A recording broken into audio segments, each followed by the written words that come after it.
Rīgas pilsētas budžetā par nākamā gada prioritāti atzīta sociālā aizsardzība. Tā ir plānots atvēlēt 40,26 miljonus latu. Tā skaitā 1 miljons latu paredzēts trūcīgo zupas virtuvēm. Uz 10. gadu palīdzībai Rīgas pilsētas iedzīvotājiem ir plānota 18,36 miljonu lati. Salīdzinot ar 9. gadu, kad bija 14,5, plus ir jāpieskait klāt 1 miljons, kas ir domāts zupju virtuvēm, ja būs tiešām grūta situācija ar ekonomiku un sociālajā jomā. Plus ir jāpieliek klāt, ka ir jauns pabalsts trūcīgām ģimenēm ar bērniem. Tas 1,3 miljoni joprojām tiek izmaksāti arī tie pabalsti ar Ziemassvētkiem ap jaunu gadu.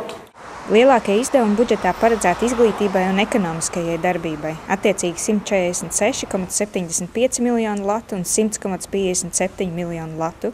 Budžets izglītībai ievērojami palielinājies, jo savu līdzšinējo dotāciju šai jomai samazinājusi valsts.